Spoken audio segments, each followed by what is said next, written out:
Bismillahirrahmanirrahim. Assalamualaikum warahmatullahi wabarakatuh. Di sini saya Depi Andriani, NIM 3118162 dari kelas 4D Farmasi akan menjelaskan tentang analisis bahan pengawet. Di sini saya akan menjelaskan tentang definisi, tujuan bahan pengawet, jenis-jenis bahan pengawet, syarat bahan pengawet, dan juga analisis bahan pengawet. Yang pertama saya akan menjelaskan tentang definisi dari bahan pengawet. Bahan pengawet makanan adalah suatu bahan tambahan pangan yang dapat mencegah atau menghambat fermentasi, pengemasan, penguraian, dan perusakan lainnya terhadap pangan yang disebabkan oleh mikroorganisme. Pengertian lainnya menurut Baltes 2000 adalah bahan pengawet adalah zat kimia yang digunakan untuk mengawetkan makanan melalui mekanisme penghambatan mikroba berdasarkan kerja penghambatannya. Yang selanjutnya saya akan menjelaskan tujuan dari bahan pengawet. Tujuan dari bahan pengawet adalah yang pertama memperpanjang umur simpan pangan, tidak untuk menyembunyikan keadaan pangan yang berkualitas rendah, menghambat pertumbuhan mikroba pembusuk, tidak menurunkan kualitas gizi, citra rasa, bau, dan warna, serta tidak digunakan untuk menyembunyikan kerusakan bahan pangan. Selain syarat bahan pengawet, di sini juga saya akan menjelaskan tentang jenis-jenis bahan pengawet. Untuk jenis-jenis bahan pengawet, yang pertama itu ada zat pengawet organik. Zat pengawet organik lebih banyak digunakan karena bahan ini lebih mudah dibuat. Bahan pengawet organik baik digunakan dalam bentuk asam maupun dalam bentuk garamnya. Zat kimia yang sering dipakai sebagai bahan pengawet adalah asam askorbat, asam propionat, asam benzoat, asam asetat, dan juga epoksida. Yang kedua yaitu zat pengawet anorganik.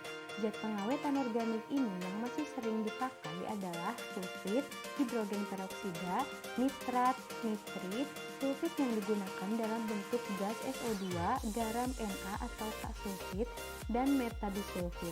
Bentuk efektifnya sebagai pengawet adalah asam sulfit yang tidak terdisosiasi dan terbentuk di bawah pH 3.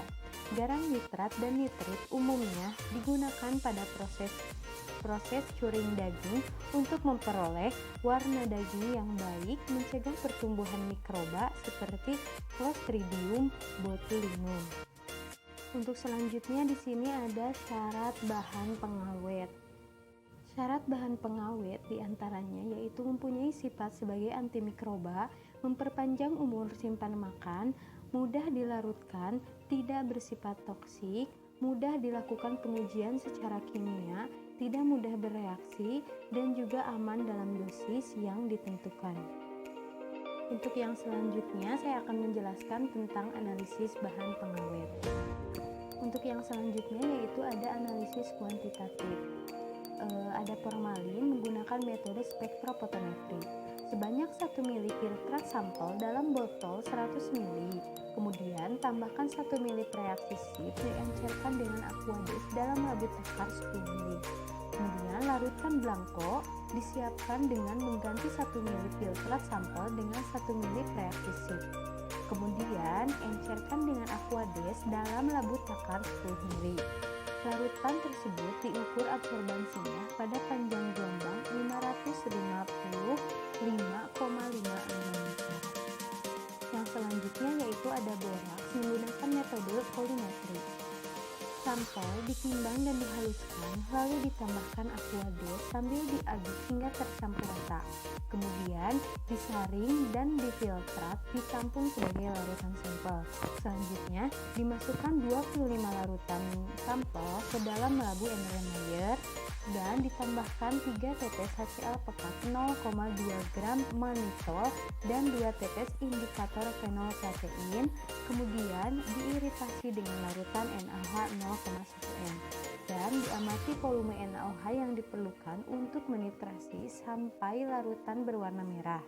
Lalu yang terakhir, lakukan terhadap blanko 25 ml aquades dengan cara yang sama, kemudian dihitung kadarnya. Yang pertama yaitu ada analisis kualitatif. Di sini ada formalin dengan FeCl, sampel dihaluskan, kemudian ditambahkan 100 ml aquades, kemudian didestilat selama 1 menit, kemudian hasil destilat ditampung dalam tabung reaksi. 1 ml destilat ditambah 3-4 tetes FeCl 0,5% dan H2SO4 pekat lewat dinding. Lalu, apabila terbentuk cincin ungu, sampel tersebut dinyatakan positif mengandung formalin. Kemudian yang selanjutnya itu adalah asam benzoat dengan FeCl. Sampel dihaluskan, kemudian ditambahkan dengan reaksi FeCl3.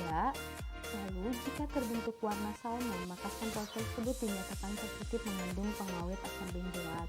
Kemudian disaring dan filtrat ditampung sebagai larutan sampel.